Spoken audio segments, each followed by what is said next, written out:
Hello and welcome back to another episode of the Red Tinted Glasses podcast. We're live on the YouTube channel here on Monday night. We're back reviewing two episodes, and hopefully if you're listening on audio, I remember to upload the correct audio. Apologies for that Larnaca preview being totally incorrect, and thank you to Gordy Reid for identifying that. Unfortunately, 3 days late, so about 2 hours before kickoff. So yeah, I do apologise for those that do tune in on audio for that mistake on my part. Delighted to be joined on this episode by Phil, who has come back in one piece from Larnaca, and also special guest on the show tonight, Ryan Crombie, who you might know as a Red POV on Twitter. Ryan is also coming up next week, releasing his book on the Scottish Cup victory, Red Redemption, How Aberdeen Ended a 35-year wait for Scottish Cup glory. So, Ryan, welcome to the podcast. And I suppose a great place to start is talking about the book. Of course, we've got the link in the description as well for those wanting to maybe order it. Yeah, thanks for having me on, first of all. Great to be here. I saw it was your 350th show as well, so marking a nice milestone there as well. But no, book obviously out next week on the 17th of November. I think I've said elsewhere, but labour of love, shall we say. But just unbelievable to have written not even just a blog post, but a whole book about Aberdeen winning the Scottish Cup, which still kind of feels surreal to say. Never mind write a book about it, to be honest. So it was brilliant to do. Speaking to so many people, obviously yourself, Glenn's featured in there. So thanks to everybody who sent in anecdotes. And I guess the main kind of point of it all was to try and get across what it actually meant to everyone. Obviously, everyone knows it means a lot to them and everybody can speak back about the day. But yeah, the kind of crux of the book is trying to get over why it meant so much, obviously, beyond that 35-year wait. But no, absolutely brilliant to do. So just can't wait for people to pick it up and have a read now and let me know whether they like it or not.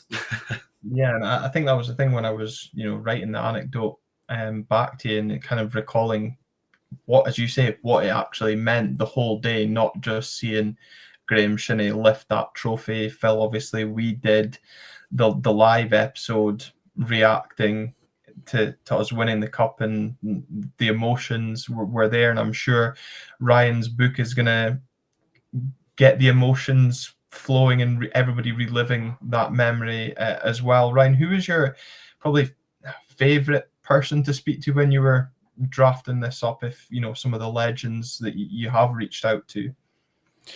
I mean, Brian Irvin obviously very kindly provided me with the foreword for the book. The book takes a look back at the class of 1990 as well, last team to win the Scottish Cup, so he's featured in there for that, and he couldn't have been nicer with his time. I think he spoke to me while he was over in Africa doing charity work, so I think it was pretty interesting and very kind of him to provide the forward, and obviously his time as well. I've spoken to so many people, obviously Dave Cormack as well is included in that. So I was just very thankful to everyone for giving up their time basically to speak to me for what is essentially a passion project for me. Obviously former players in there as well, Joe Lewis, Adam Rooney, all brilliant, great people to kind of finally speak to after watching them for many years out on the pitch. But yeah, as I've said elsewhere, the book doesn't feature any of the interviews with players that actually played in the game or the manager, but it was never really the intention to do so. Just the fact that I feel like they've kind of said all they would say on it through club media or different channels, and until they do retire or move on, they're not really they're going to stick with the party line. They're going to give you all the nice little good anecdotes that you might get many years down the line. So yeah, this one's more about the kind of looking at the whole picture, why it meant so much, getting fan anecdotes, speaking to loads of different people. And yeah, just a general look at the kind of crazy roller coaster of last season that kind of ended in the way it did so brilliantly. Yeah, it really did. And yeah, I think you're right. The current management and players, they'll be saving their anecdotes for the 10-year anniversary at the Music Hall, much like we had, of course, with the 1990 squad in the build-up.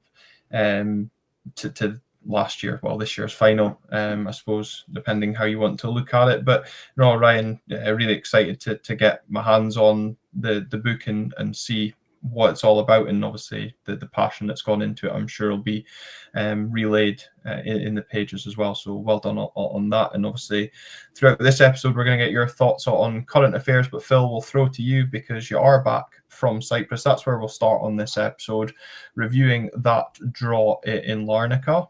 Good trip, first of all. Yeah, could you tell I was back with my glowing tan, Glenn? Was that what gave it away by chance? Fitting into your background perfectly. Yeah, probably came back paler than when I went away. But no, definitely it was a absolutely brilliant trip. Spent in some very, very good company, which was much needed for all the hours of travel it took us to get to and from Larnaca. And then getting there, yeah, everybody was in fine voice. It was lovely city. And yeah, just it was a great trip. It was a great trip for the bits that I can remember in between Keo beer and €5 cocktails and the likes. And a great trip rewarded with what feels like a great point. It's a point that keeps, obviously, qualification hopes alive, but some may say it's an opportunity missed. Where do you stand on that? Yeah, I think it's a great point. I think we would have taken a point every day of the week going into that fixture just to keep us going. And that magical 7-point number obviously keeps on getting bandied around, which I think for us is most likely going to turn into 8 points really needed to get through the next stage. But immediately following the game, it did kind of feel like a kind of 2 points dropped moment in a way. Obviously a couple of chances. Nisbet's one most likely would have been offside anyway. Had he not faffed around and managed to stick it in the net. And then obviously Milanovic's chance probably should have done better than what he did. Obviously signs of ring rust there from him. But I still think it was a good point to get. Obviously Larnaca had a couple of chances as well. Even after the Milanovic miss, they had a chance to put themselves 1-0 up in the death as well. So I think in the grand scheme, it was a good performance. We were really, really organised, and I think there was a lot of positives to take across the park, really. Yeah, I think the Milanovic chance is the one that everyone's clinging on to, but almost forgetting the gilt-edged chance that Larnaca went up the other end and had. Ryan, where do you sit on the fence of 1 point gained versus opportunity missed on Thursday night? I think we'll find out if it's a missed opportunity come the end of the campaign. I mean, I think it's a brilliant point. I think, first of all, Phil makes a good point. Everyone just wanted us to kind of restore some pride after that Athens performance, which wasn't very Aberdeen in Europe like. Everyone has had them over the years, other Scottish clubs, so it's not an outlier by any stretch, but I think we haven't been used to being on the end of that kind of scoreline. And it can happen if you're not at the races in Europe. So I think it was all just about restoring some kind of pride, even kind of without taking the kind of qualification into it. I think at the start of back when the draw was made, I think everybody kind of highlighted the Cyprus away game as the first kind of real opportunity to take points. And that's what kind of happened. So yes, Athens was bad, but nobody expected us to get anything from it. Obviously, it puts a dent in the goal difference, but I think it's a good point. Larnaca are a good team. I think I've said elsewhere, I think they've only lost, I think that was only the third game that they'd failed to score at home this season. And one of those games they'd been playing, they'd been down to 10 men for 60 minutes or something. So they're a good team. They didn't beat Palace and AZ Alkmaar by a fluke. So they got to take confidence from it and got to believe with kind of 2 home games coming up that you can still do something in the tournament. I do think it will be that kind of 7-8 point mark to get through. Obviously, you need to win 2 games, so our goal difference would have to improve anyway if we get to that kind of 7 point mark. I think a couple of teams qualified last season on 7 points with a -3 goal difference. So it is possible. Absolutely, but yeah, it'll be a tough ask. Obviously, no game at home is kind of all or nothing. But kind of getting that point in Cyprus allows us to kind of still speak about qualification being possible. So, yeah, definitely big, huge point rather than kind of 2 dropped is the way I'm looking at it. Yeah, and I think that's the way I'm looking at it as well, in the sense that it does keep that faint hope of qualification. I think you're right, the Athens game, where we might not have expected anything, the unfortunate part was the hammering our goal difference took, which, probably is where, Phil, you're coming from in terms of that 8-point mark. We've kind of maybe hurt ourselves a little bit there, but it's the fact that we still can talk about the possibility of qualification. Ryan, I know you mentioned there that Noah game feels all or nothing. Again, probably do need to take a point against Strasbourg at home to really keep the hopes alive. But in terms of, winning the games, it does feel likely that it has to be the Noah game. And then you travel to Prague in the hope that the Prague have potentially qualified with nothing to play for, and gives us the opportunity. But that's where we are. And I think, you're right, Ryan, in terms of restoring a bit of pride, showing that we are deserved of competing on this level as well. But where do you stand on the Milanovic chance? Phil says got to score. I think I'm kind of in agreement. I've seen some of your tweets after the game as well. I think the chance does come to him a bit quick. My probably only thing is, could he have shaped his body to take it on his left, of course, his preferred foot?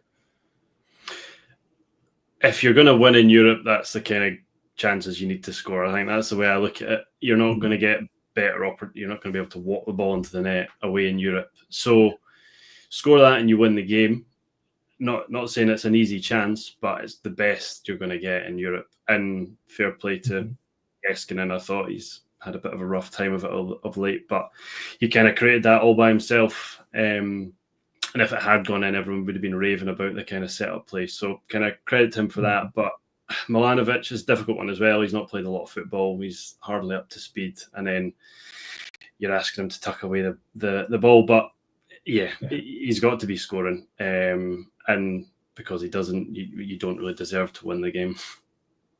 Yeah, I think he's got to be hitting the target as a bare minimum, work the keeper, and that's where I know a lot of people do feel it's an opportunity missed. Phil, though, in terms of Europe, and I suppose we're going to come on to it in terms of our domestic form as well, to turn this around, we've got to actually not only take the chances like Nicholas Milanovic has, but find a bit of killer instinct in that final third. You mentioned the Nisbet fluffed lines chance, clearly offside from Topi in the build-up.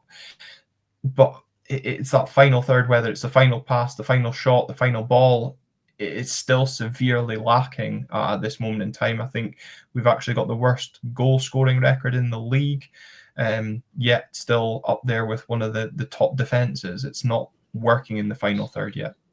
Yeah, I mean, like I was going to say, coming back to the sort of point gained, it's the psychology of coming off the foot of the Conference League. But at the same time, I think a lot of our final third woes in Larnaca, I think, was to do with the psychology of the stadium and the fixture. I mean, it was hot. It was quite an intimidating place to go to from a fan perspective, rolling up and seeing water cannons and riot police right off the bat.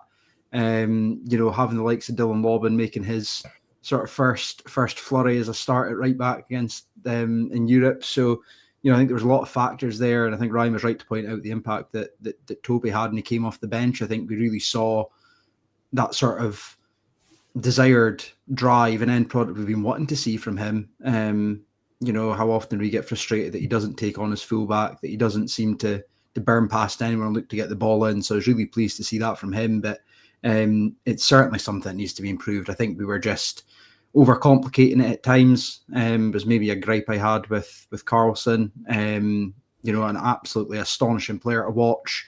I just don't think anyone's on the same wavelength as him. And it was, sometimes the easy ball was on and he was maybe trying to do a bit too much himself, which is understandable. I think he's had to do that quite a lot for us this season. We'll come to speak about that in the Motherwell game as well. It kind of feels like he's playing teams on his own at times. But we certainly, as Ryan says, that the chances you get away from home in Europe, especially against these, the caliber of these teams, are few and far between. And you really need to, be on top form when they do come. Yeah, and that's it. And I think you're also right to mention there Dylan Lobban and Jack Milne, of course, coming through the academy. Dylan making his European debut and not looking out of place. Both terrific in defence, as you know, both of you have alluded to. Larnaca, no mugs on the European stage, and I thought that was really good to see that we kept that defensive line. Dimitar Mitov, after saying he looked a bit unsure against Kilmarnock, comes up away with a good save, and I think, to be honest, the one that off the post probably does have covered. So it's a point on the board, as you've said, Phil. We've lifted ourselves off the foot of the table in the Conference League, and certainly when we come back from the international break after the Hearts game, we can maybe look towards the Strasbourg game with a bit more hope that we can keep that European hopes alive. One thing that might not be alive for the rest of the season is Christopher Tober's hopes of playing Phil. Jimmy Tilleen said after the Motherwell game, it looks like his season is over. Things going bad to worse for his Aberdeen career. And again, this will throw into question marks the recruitment side of thing, the money being spent on players like that. But unfortunately, you can't account for injuries. No, you can't. I mean, it's certainly looking like he's made of paper, but at the same time, you know, I've mentioned my friend James on the podcast before, and his vocal criticisms of what we seem to be doing on the sports science side of things and the physio side of things. And, you know, when you look at the minutes that Tobers had been playing coming back from injury, it just seemed, from an outsider's perspective, a total mismanagement of minutes. And I don't think it should really come as any sort of surprise that, you know, he's back on the injury table. But it is a little bit frustrating, I think, especially when, you know, we are playing, you know, a technical fullback in its centre half for the most part at the moment, with this sort of 5-3, whatever you want to call it, at the back formation. So, and I do feel sorry for Christers, because he seems to come in and looks the part and then is immediately gone again. So I'm hoping, you know, whatever way it goes, it's either a case of a speedier recovery than planned, and we can see him maybe at the tail end of the season. But yeah, it is a bit of a kick in the teeth for him. Yeah, and Ryan, it's not like when we signed him, he was a player that had a well-documented injury record. It very much seems that it's been picked up during his time here in Aberdeen, and it is an unfortunate one, isn't it? Yeah, absolutely. As you say, I think there's been a few comments around due diligence over signings and signing players that have been injury prone, but I don't think Tobers is one that you could kind of file under that category. He came with good pedigree. He's Latvia's captain when he's fit, so it looked a really good signing, and he definitely did stabilise the defence when we were going through that rocky patch at the kind of start of this year now. And I think it's just been unfortunate. Obviously, came back and did his knee against Motherwell. I mean, it looked a bad one at the time, and I think you just knew immediately that he was going to be out for a while, which is unfortunate because he played his part in that Scottish Cup final as well. Came on and played well, and you were just kind of waiting for him to kick on at the start of this season, but it's just not happened. But sometimes that happens, and I wouldn't be surprised if he doesn't kick a ball for the club again. Just if being out for the rest of this season, might look to move him on next season. I guess time will tell on that one. Yeah, and I also wouldn't be surprised, obviously, with Jack Milne kind of claiming that jersey now. Obviously, with Alfie Dorrington still on the sidelines a little bit, and the impressive performances that Mats Knusters has been putting in. If we look then to the weekend's action, the Dons drawing at home to Motherwell, taking the lead through a fine piece of magic from Jesper Karlsson, before, in classic Aberdeen fashion, conceding from a set piece. No zonal marking was not the issue. It was more switching off, so hugely frustrating in that sense. I guess, Phil, once again, the question is, points dropped? Arguably, yes. I mean, I think just in the slack nature of the goal, but at the same time, we weren't really doing too much other than the chances that Lazetic had. It didn't really feel like we were ever really on the front foot. You know, it was all very sideways and backwards, and I think that frustration was very vocally passed on from the stands of Bataudry. And I think, rightly so at times. I mean, it was a really, really dull, cold, frustrating afternoon to be sat watching that. And I think, especially with the quality that we have and the likes of, Stuart Armstrong not really getting his foot on the ball and driving us forward, and, the late triple substitution, it was just a lot of frustrating things that kind of compounded themselves on top of one another to just make it just a very apathetic afternoon, to put it lightly. Yeah, Ryan, I think that's the big thing. It was the level of performance that was severely lacking. I don't know if Europe is going to be given as an excuse. Potentially, you look at the starting lineup, there was 2 changes made to that. And given obviously the rest that was there between Kilmarnock and Larnaca, there was an opportunity for more. I know a lot of people are going to pinpoint Lynn Clarkson, which we'll come on to, but again, probably on the performance, for me, it feels like points just because we then found ourselves in that position going 1-0 up, and you think, well, we've played terribly. We're on for 3 points here. Don't concede in the manner that we go on to. Yeah, absolutely. I think the Europe thing's a bit, I'm kind of coming at it from 2 angles, where I think the squad didn't get back till 6:30 on Friday night. So it was a big trip for them. They got back late. It's hardly any turnaround until the game on Sunday. However, the message from the club coming into this season was that they'd learned from not just our European campaign 2 years ago, but obviously Hearts last season when they struggled off the back of their European games last year, and that they would build a squad big enough to be able to deal with that. I would suggest that Jimmy Tillene feels that he doesn't have that squad that can deal with that at the moment, given only the 2 changes. And I think that's probably the failing. Yes, I think you can probably give them a bit of let them off with it a bit, because it's a testing, as you said, Phil, hot game on Thursday night. Didn't get back till late on Friday. But it comes back down to the planning and preparation that the squad should be in place to be able to deal with that. And because it's not, they've suffered. And I do think the performance was just a bit lackluster and kind of it looked like a leggy performance after European exploits. But I also just don't think we've got to grips with how Motherwell play, which I'm sure we'll come on to. I don't think the game probably would have played out too much different, even if we didn't have a European game midweek. So, yeah, I think Europe, obviously, it can be mentioned, but it has to be caveated with the fact that planning and preparation has been all wrong coming into this season, which I think that's you can put it down to that.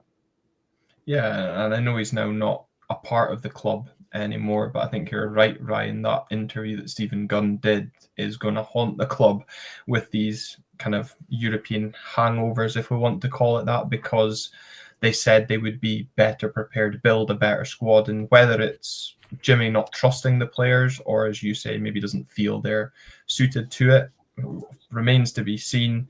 But it feels disappointing that despite the word coming out of the club, that hasn't been backed up.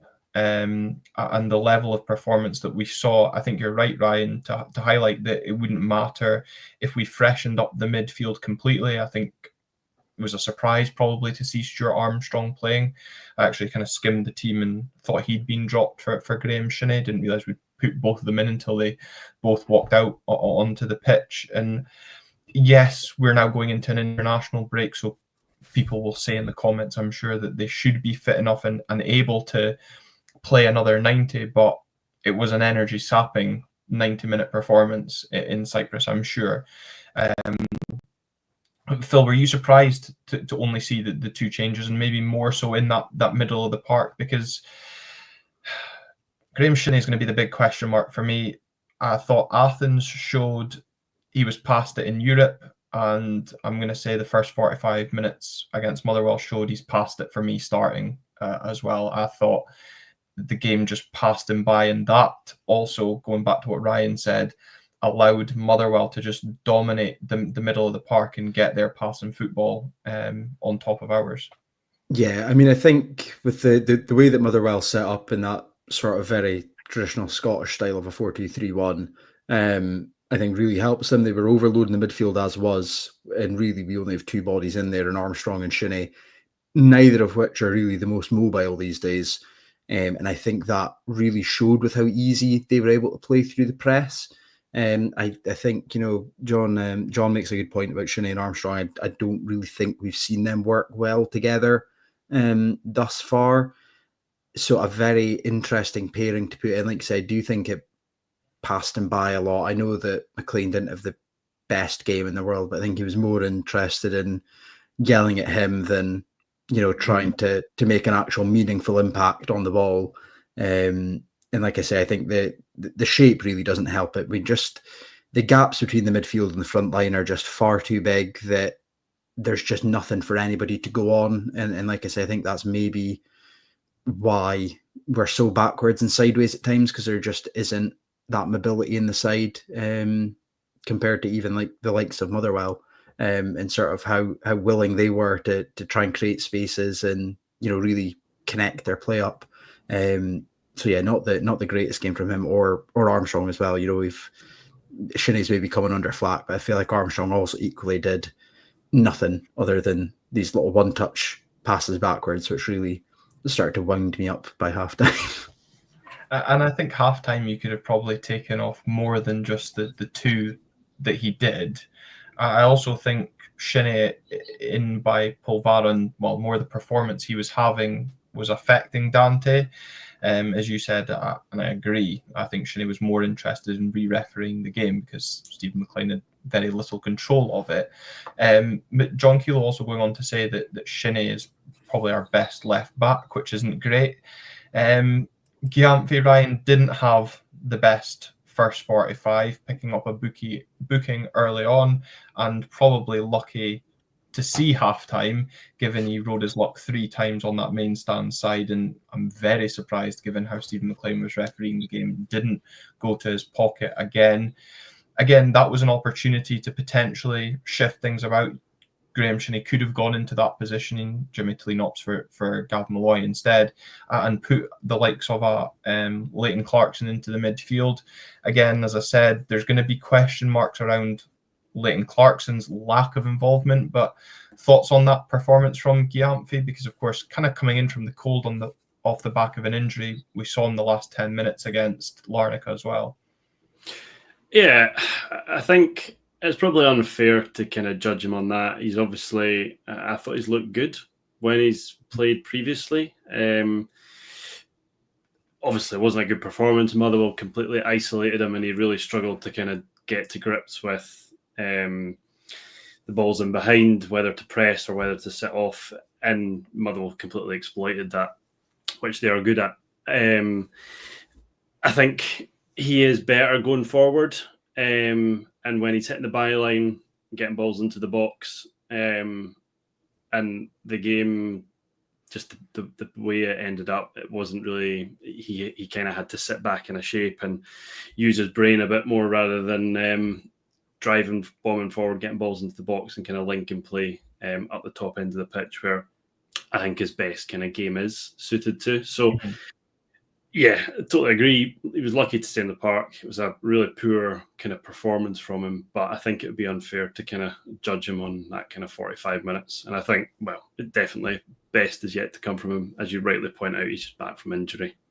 So still excited to see what he can offer going forward. I do think, though, I was worried that Graham Shinnie would get shifted into that role, I have to say, because the pace of Maswanise, I thought it would have been a bit of a rerun after Shinnie's performance at left back against Celtic at Pittodrie just before the cup final. I don't think he has the legs for that area of the pitch anymore. Obviously, middle of the pitch can have that argument there as well, but just against Motherwell's pace out wide, I think that would have been a recipe for disaster. Hence why I think he opted to kind of keep Shinnie in the middle of the park rather than shift him out to that position. Yeah, and I suppose I do think your points on Gyamfi are valid. I think he is probably our better option at being the attacking fullback that we know Jimmy Tilleen wants to have, and some of his delivery has been great. I know he had that opportunity in the first half where he could have delivered a ball in but couldn't quite get there. But there's definitely positive signs, and it's still early in his Aberdeen career as well. In terms of the midfield, Phil, Ross Jessamine is saying that Shinnie isn't past it. The midfield's been hung out to dry by the continual structural issues in our setup. Is that a fair argument, rather than saying Shinnie's legs are past it like many are?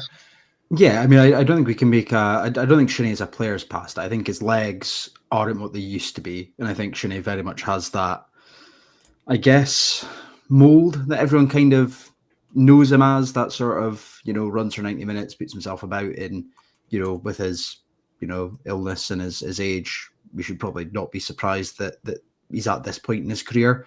I think I'd kind of mentioned that in my point. I think the shape is just, it's too much to ask for the likes of Sinead Armstrong to play in that pivot and basically cover the position of two or three men at a time.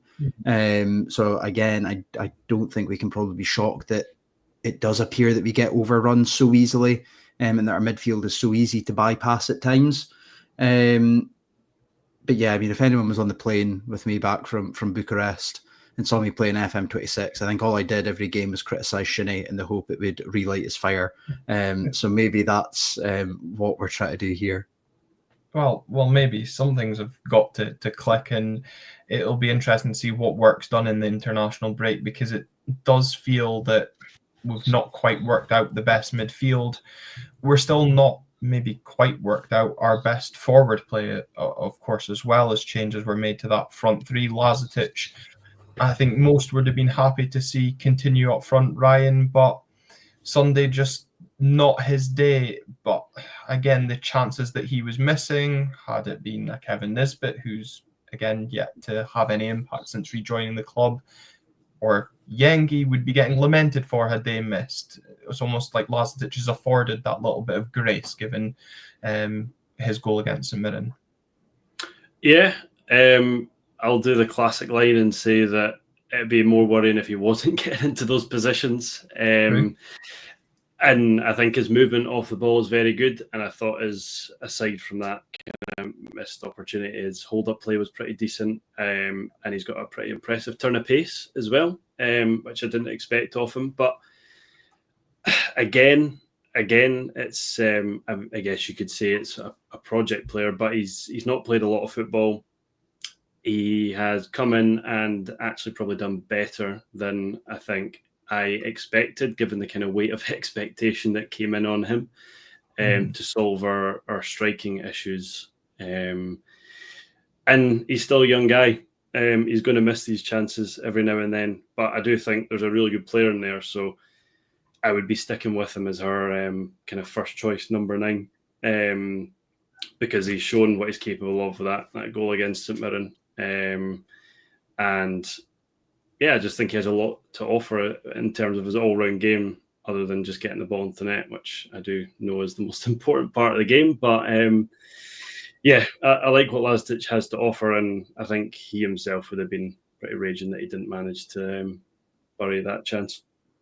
Yeah, and can't be bothered saying, Phil, 2 up front would help Lazetic. Again, I think as Ryan alludes to, at least Lazetic is getting into that area, but as Sam Gordon also says, he's feeding off of scraps. So if we play 2 up front, you're taking away the likes of Stuart Armstrong in that link-up area or one of the wide men. It's probably going to be less for 2 strikers to work off, no?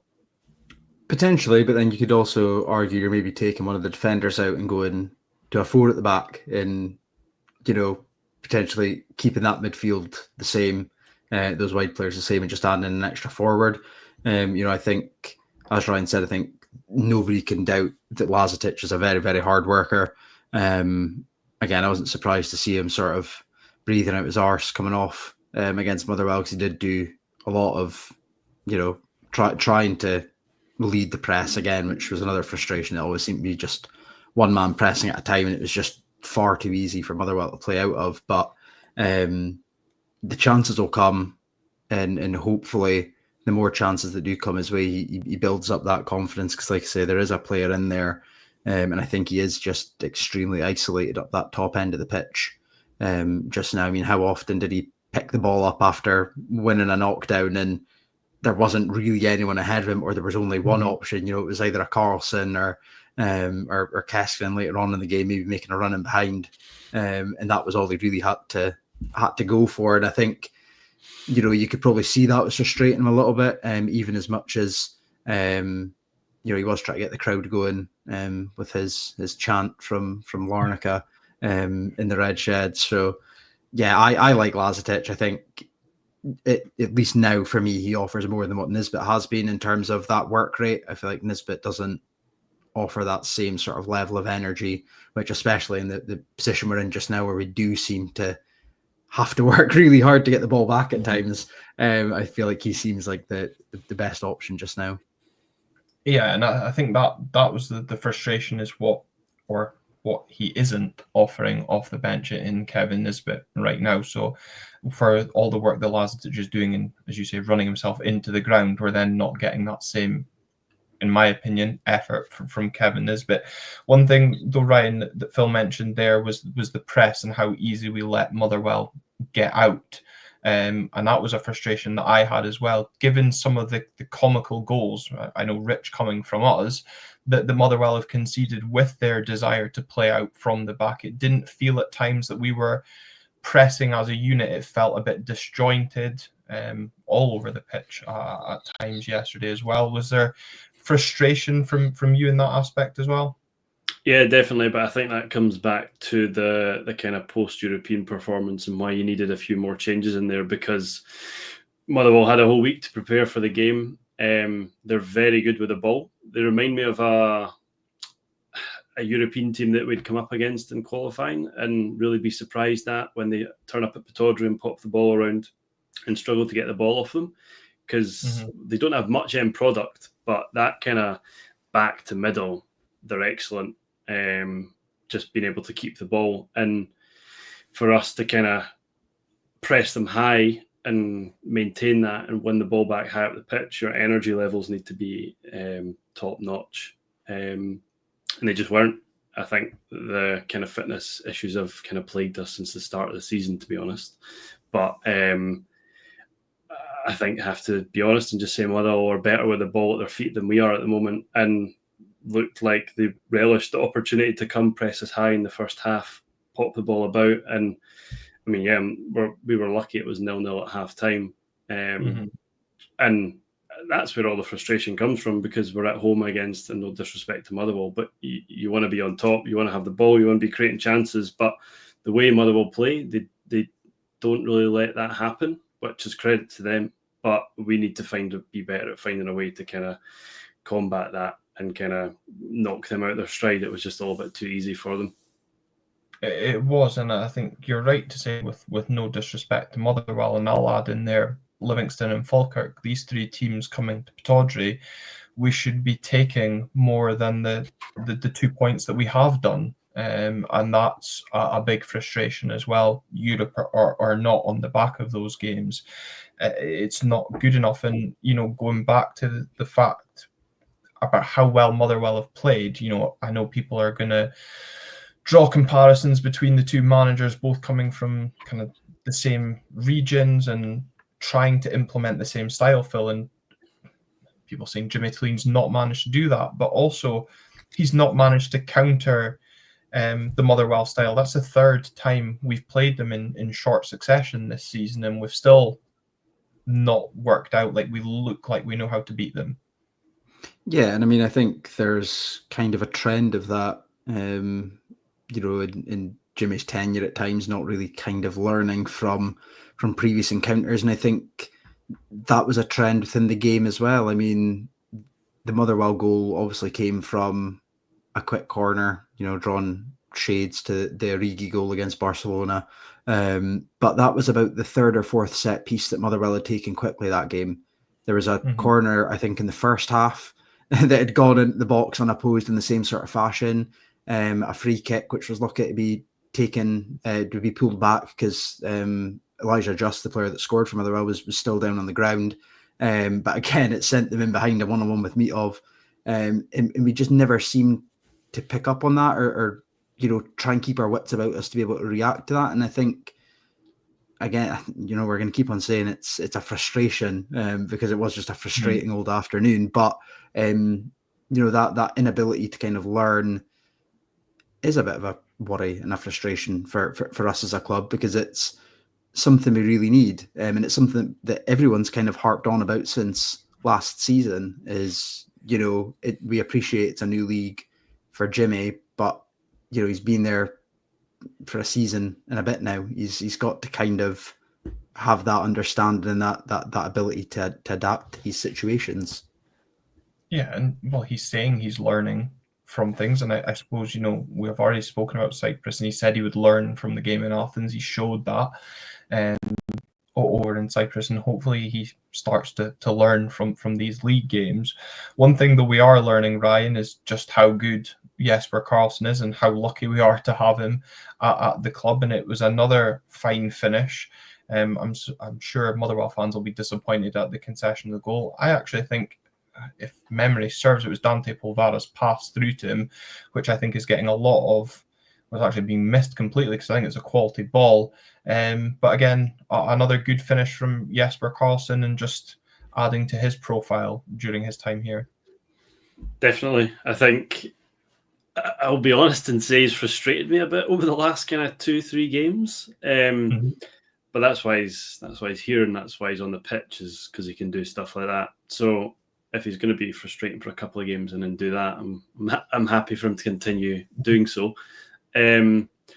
But yeah, I guess just kind of got to enjoy him while he's here, because he's not going to be staying after his loan is up. He might even get recalled early, hopefully not. But yeah, just got to enjoy him while he's here. Level of player of his caliber, you won't see around these parts often. So if he can cut out the frustrations as he gets more up to speed with his football over the kind of next 2-3 months, as the fixtures kind of start to rack up, and hopefully stay injury free, hopefully he's just able to kind of produce more magic that his natural ability allows, because we're certainly going to need be pulling some rabbits out of hats with the kind of lack of imagination going forward at the moment. Yeah, and that frustration, is that him being overly flashy, or what? Anything else in particular? Yeah, definitely. Just taking a few too many touches sometimes in and around the box. I think he's sometimes just trying to either play the perfect pass or score the perfect goal, when Scottish football doesn't really allow you that kind of one extra touch, kind of two extra touches. But yeah, he's learning. So hopefully more of the same. Yeah, Phil, share some of that frustrations, because I know that Callum does in particular. And there was obviously times during the game in Cyprus, you mentioned, I think he played that loop pass instead of an easy through ball. One sticks out from Kilmarnock as well, where I thought there was a better option on. But again, if he keeps producing the moments of quality, people might start forgetting about the frustration. But it's in those games where we don't win that you start picking up on these things. Yeah, exactly. I think Colin makes a good point in the comments, asking whether he's a team player, and I think that's sort of, I suppose, partly where my frustration comes from, similar to Ryan's. I think it's too many touches at times. I appreciate he's, without a shadow of a doubt, probably the best, footballer in terms of sort of technical ability and caliber that he's played at in that squad. I don't think anyone would argue with him on that point. And I think everybody in the squad's well aware of that. But I do think he can be a little bit too greedy at times, and like I say, a little bit too flashy. There's a time and a place for the fancy tricks and, trying the cute little passes. That was a gripe he had of Clarkson when he first, came in on a permanent deal. He was always looking for that perfect ball or the amazing 60-yard diagonal that lands on a 5-pence in behind.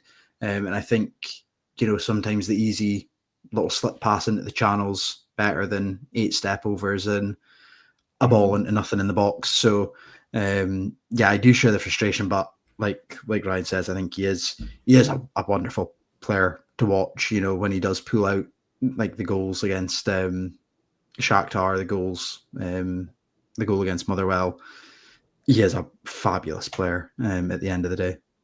Yeah, no, he is. And ultimately, I think, Ryan, you're right. It's probably some of that frustration is why he's here, not at clubs with a better caliber across Europe. But equally frustrating was our defending, or severe lack of, in Motherwell's equaliser. Ryan, see you shaking your head there, still livid at it. I wonder how many people like myself actually didn't even see the ball go in the net, because I heard a faint cheer and looked up, hadn't even realised Motherwell had taken the corner. Well, turns out neither did half the Aberdeen team either. And I think in games like yesterday, where you're not playing at your best, you find yourself in a winning position. To concede a goal in that manner is unforgivable. Too harsh a word, Ryan? No, I don't think so. If I was Jimmy Tillin, I would have been absolutely raging. I think everybody has their opinion on the manager and set up and the way the club's going at the moment, but I think that's solely down on the players, that one. I watched it back and actually think, even though half them are caught out, Mitov should still save it. He kind of slips and it kind of goes under him and through his fingers, because I think one of the Motherwell players actually taken by surprise as well. When you watch it back, he turns round and the ball's kind of halfway towards him already. He just kind of pokes his leg out and the ball kind of somehow finds its way into the back of the net. I did find it funny after we scored. Devlin was doing the kind of keep the head or concentration sign to everyone, and then it's like 3 minutes later you do that switch off from a corner. Unforgivable. And the only way back is if they don't concede from another set piece this season, but we all know that's not going to be the case.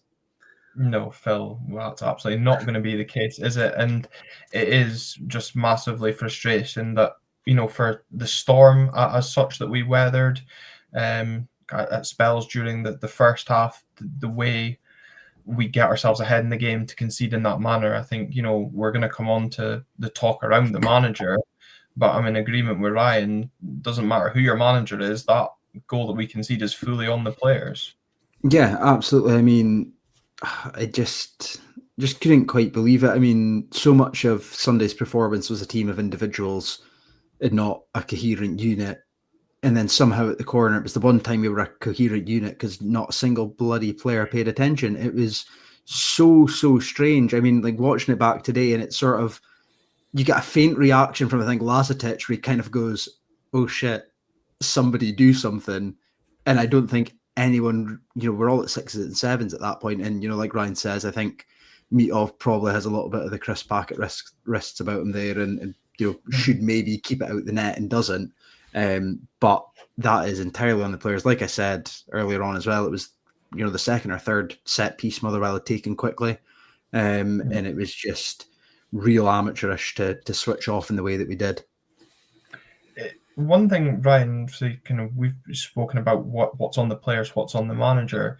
Paul Donaldson said a little bit earlier in the comments, waiting until the 91st minute to make a triple substitution is unforgivable. Again, taking Europe into consideration, taking the manner of the game, where I felt Motherwell were on top for most of that game. Were you surprised to see Jimmy Tillin wait so long to change it up completely? Yeah, definitely. However, I've noticed he's been less likely to go to his bench over the last kind of few games. I think he's valuing the kind of consistency in the team. That's the only kind of thing I can think of, but it was very strange. I don't know if he thought certainly 3 substitutions in the 91st minute aren't going to make an impact. So if it was just a case of wasting some time, I'd thought at the time, but then I came to the conclusion no, because you would stagger the 3 substitutions. I honestly don't really know, and I think I would like to see those kind of questions start being asked of Jimmy Tillin. We know he's not giving much away in the media, and he won't give much away about players coming into the squad and how they'll need to earn their place and all that kind of stuff. But I think some questions should start being asked of him in terms of by journalists about the in-game tactics and just some of the substitutions, because that was a weird one. It was never going to make an impact. If anything, the 3 players coming on aren't up to speed, and it honestly wouldn't have shocked me just the way the game was going if one of them had made a mistake and like cost us the game.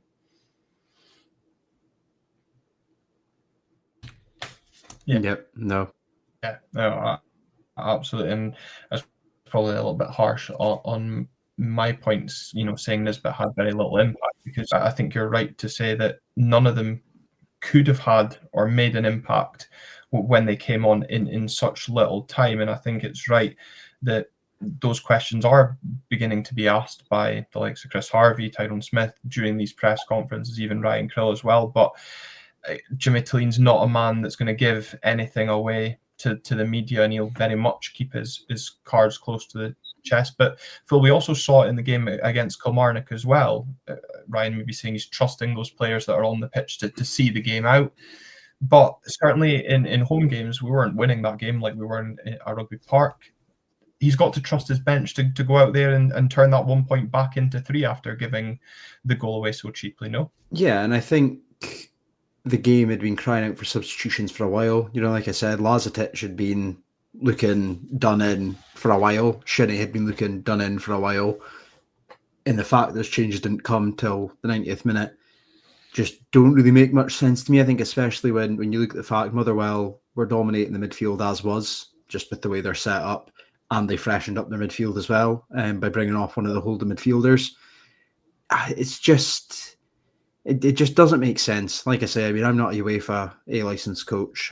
Maybe they teach them different things on there, but I think from a viewing perspective and the classic eye test, I just can't quite wrap my head around it. Even at Kilmarnock, the one substitution made little to no sense to me. Again, we were under the caution. Everybody was looking very leggy, and I get the perspective of you don't want to disrupt a team that's organised and is, been in the game. There's nothing worse than, as Ryan says, how often do you see a centre-half get chucked on in the last few minutes and a ball goes over their head because they've misjudged the bounce because they've not played on the pitch, and they concede. So I get that argument, but coming from Thursday to Sunday, the team is in desperate need of a freshen up well before the 90th minute of the Motherwell game.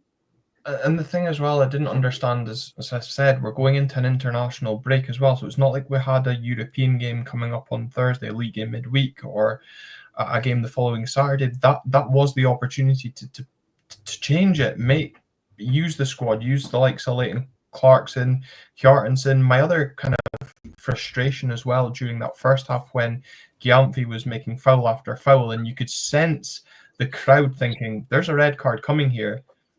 Jimmy Tillene and the coaching staff, it has to be admitted, you can't put it all on the manager, made no kind of movement to signal Gavin Malloy, or it didn't look like we were ready to counter what he was doing, or certainly the tightrope he was walking. And that was, hugely frustrating. And again, probably goes back to that point that Ryan made earlier about Stephen Gunn's comments about squad size, being prepared for games after Europe. And we've not done it. And especially as well when, yes, we've travelled back from Cyprus. We travelled back late on Friday.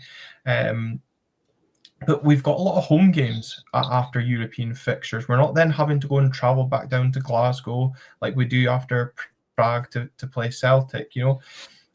There isn't that travel involved. So I'm not buying some of the excuses that I'm sure that the club will toe out. But Ryan, without picking up 3 points, with the level of performance, questions we're asking the media maybe to put to the manager, fans are now back asking questions of the manager, despite a positive point in Cyprus, it feels. Is criticism and questions fair of Jimmy Tillene after that draw against Motherwell on Sunday? I think so. I think, as we kind of touched on, we should be expecting better fare than we've been served up against. Again, no disrespect, because they've deserved their points, but teams like Falkirk, Livingston and Motherwell at home. I will say that 10 points from our last 5 games is okay. It's decent from where we were. So the form kind of overall has improved. I kind of said elsewhere that to kind of get to lean out of this kind of cycle of winning a few games and then people question the game again, we kind of need to go on a run of 8 games without a defeat to kind of rocket us up the table, and to B, kind of start seeing some shoots of spring, if you like, because at the moment the picking up the points is fine to kind of get away from the kind of the bottom of the table and not scoring any goals from where we were, but we now need to start seeing patterns of play, positive signs that are going to carry you through the whole season, not just a kind of couple of games here and there. So I do think questions are warranted. I don't think we should be looking to change manager if that's kind of the route you're asking. But I do think that we're now at the point in this managerial tenure where there should be a clear pattern of play, style of play at least, that we saw in the first kind of 10 to 12 games last season. That should be more evident now. And I just think we're caught in a rut of not knowing what the best kind of midfield is, chopping and changing formation to kind of get us through a sticky patch. I don't think we're in any kind of rhythm. And you kind of need to have that if you're going to succeed in this league, which we don't at the moment. Yeah, and as Christine McKechnie says, their criticism is fair against Jimmy. His tactics simply aren't working. I was having a rant with the McPherson family yesterday, Phil, about their thoughts on Jimmy Tulin and whether he deserves to stay in a job. I'm still with Ryan. I think a change in manager is too soon to be speaking about because we have picked up points. The league remains tight, still 4 points off the top 6. And I think whilst we're still in Europe and still hanging around the top 6, it's going to give the board something to hold on to, that we can still go on that run that Ryan alludes to. And if you go on a run in this league, we saw it with ourselves at the start of last season, we saw it Hibs at the end of last season, you can just propel yourself up that table.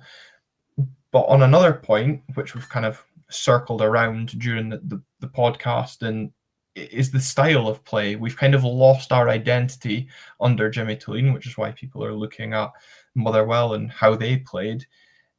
Is it fair to say Pittodrie's been a bit boring, certainly domestically? Yeah, no, I think that's a very, very fair criticism. Like I say, I think with Lutz coming in, time will tell what the position on Jimmy's going to be, whether he's going to have sort of any say on that. But I was just thinking there, whilst you were speaking about a few weeks ago on the podcast, where I was saying Jimmy buck up, not Jimmy buck off, and we're yet to really see that buck up happening, which is the worrying thing. I think you've both rightly pointed out there does seem to be that lack of identity, that lack of style, footballing philosophy, whatever key terms and buzzwords that the board want to throw around about the playing squad. And I think that is a concern. I think it should rightly come under criticism. I think, as you say, Sunday especially was extremely dull. I mean, admittedly, Motherwell didn't do too much with their possession, but I think it was 616 passes they had. They had 14 more touches in our box. They had, 80 odd more passes in the final third than we did. Getting outplayed at home and not really, like I say, not even really having an identity where you can kind of go, oh, this is how we play.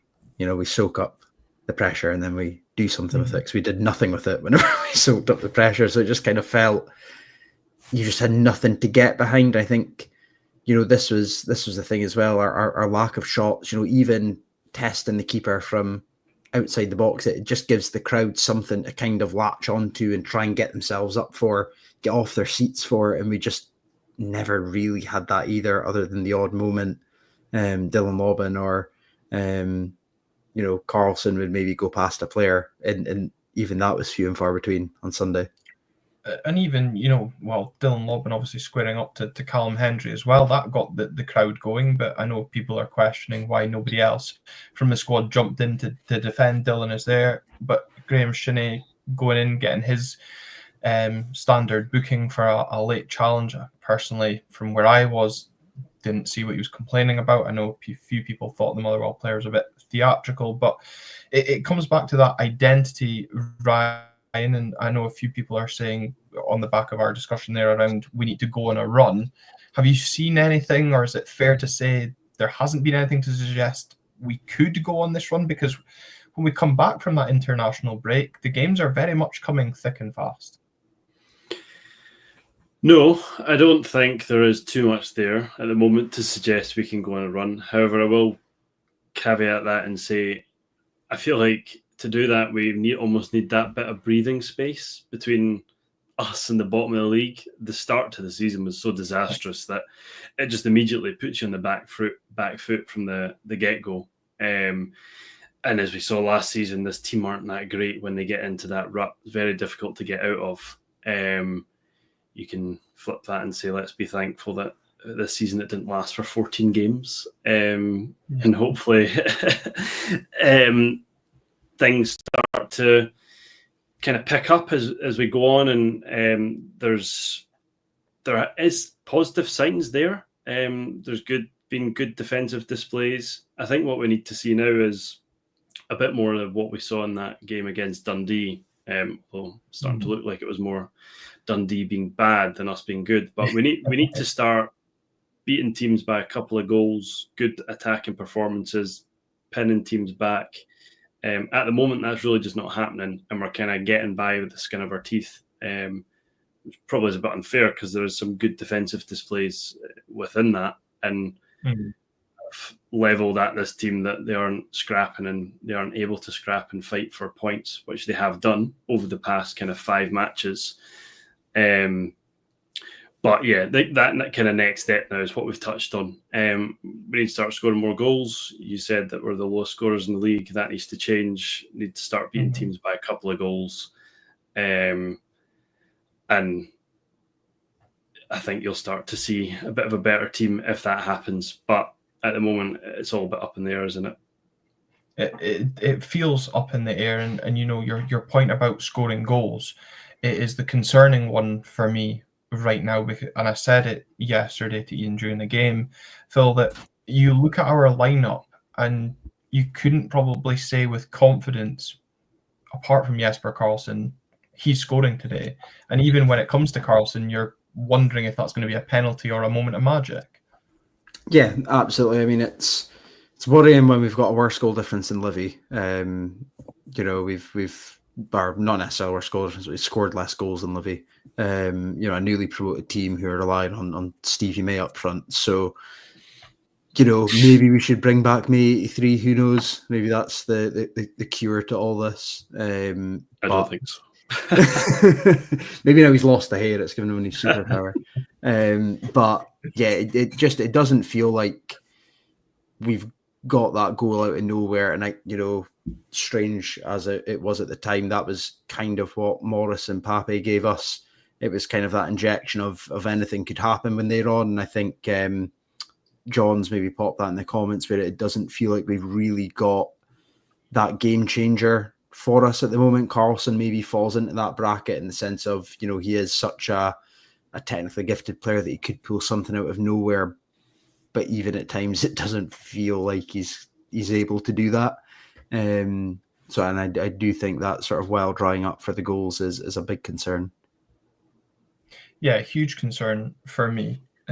Is that goals drying up as well. And Ryan, coming back to the point that you made as well about the disastrous start and the fact that we're kind of still not really fully detached ourselves from the bottom of the table. I remember listening to BBC Scotland on the way into Pittodrie on Sunday, and Ryan McGowan saying that, from a Livingston point of view, they'd have been hoping that Motherwell won the game just to keep Aberdeen still in their sights. And looking past the international break. Obviously, the big game is Hearts at home. Then you go into the big European game against Noah, followed by 3 games in a week: Livingston away, St Mirren at home, and then Dundee away. 2 of those games, obviously, against teams below us.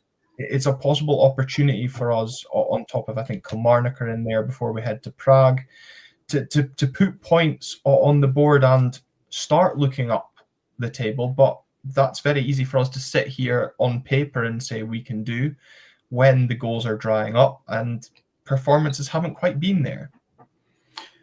Yeah, I think there's almost an element, though, that apart from a couple of teams, every other team kind of feels the same this season. We have just not had those kind of... So we've lost 6 games. We've not had those 3-4 draws instead of defeats that everyone else has. So pick up a couple of wins and you're right up amongst it, which I don't think is beyond the realms of possibility. I've not been that impressed by many of the other teams in the league. So I think that is what is the most frustrating thing for me, is that if we just manage to get our house in order and win 4 of every 5 games we play, we'd be in a really, really good position. But it's just this terrible start, which you can pick the bones over, however, the reasons for that, to the season that's kind of just put us on the back foot immediately. It's not given us that kind of breathing space to kind of come into the season and enjoy it. It's immediately back to comparing that dreadful run to last season. So I do think we will come good. What level that come good is, I'm not 100% sure. I don't think we'll be struggling down the bottom of Livingston. I think that's a depressing thing to say, a Livingston fan wanting Motherwell to win to keep us within their sights. But I don't think we'll be down there scrapping around with Dundee and Livingston, who I do think Dundee look quite poor this season. I think it's all to play for. I think every position in the league is still to play for, and I do think we are capable of getting our act together and going on a run. We just need to start, as you say, actually showcasing that over a sustained 2, 3, 4 week period on a regular basis. Yeah, and the thing is wins and goals breed momentum and confidence, and there'd be nothing to build confidence amongst an Aberdeen support like derailing a title-winning Hearts team, or certainly so that the Hearts fans will tell you they are, and then going into that Noah game, which is being seen as pivotal to European hopes, and then it all begins to snowball equally, of course, depending which way you want to look at things. It could all go absolutely disastrously, and that's the thing, Phil. It feels like we just haven't had that rub of the green. I think Ryan made a good point there. If we'd turned some of the draws, into or even held on to them. I was looking at the table there when he said that. We've only had 2 draws this season, the same amount as Celtic. It's the least in the league. We're just 2. And that game against Motherwell down there at Fir Park when we concede late on, again, changes the perspective of how far ahead they are, how far up the table we could have gone as well. So right now it is ifs and buts, and it still does feel too early to kind of knee-jerk the reaction around the manager whilst the league is still so tight. Yeah, and I think that's where this sort of compact nature of the league table really kind of is in our favour. Like you say, I think a run in this league could put you back in the title conversation with just the way this season's panning out. So, I don't think, obviously concerns are valid, but I don't think, we should be jumping the gun too soon. Like you say, I think this is a squad that is very heavily reliant on confidence. I think there's a lot of players in this team that are confidence players. As Ryan says, if we get that sort of 3-week run where we pick up, 2 wins and a draw, players like Lazatic get a couple goals, Carlson chips in, Armstrong maybe chips in, etc. couple of clean sheets that will really do the world of good for this team. And I think that's, I've said it so often for so many weeks now that we need to treat every good result as a springboard, and we're going to need a really big springboard at this rate. But, every little positive is going to need to be something that we kind of build on. And I think that's really the only thing that we can really hold on to at the moment. It feels a good bit of positivity to end the podcast on there, Phil. I'm hoping they're getting the springboard built at Cormac Park over the international break. Thanks both to you for your time this evening. Ryan, thank you very much for making your Red Tinted Glasses debut. No, thanks for having me on. Much appreciated. Thank you. And all the best with the sale of the book. I hope it goes well. As I've said, for those that have tuned into the episode here on YouTube, catching up or listening on audio, the link to buy the book is in the description, out a week today, 17th of November. So all the best for that, Ryan. Phil, thank you very much as well for your time. Look forward to seeing you on Friday as we head off to Tech Up to watch, hopefully, the Dons retain the Masters Trophy. It'll be good fun. Yeah, if one Dons team could show up, that would be amazing. Give us at least something to celebrate. Yeah, hopefully. But again, thank you very much to everyone that's tuned into this episode this evening or throughout the week and over the international break. Until next time, we'll see you then.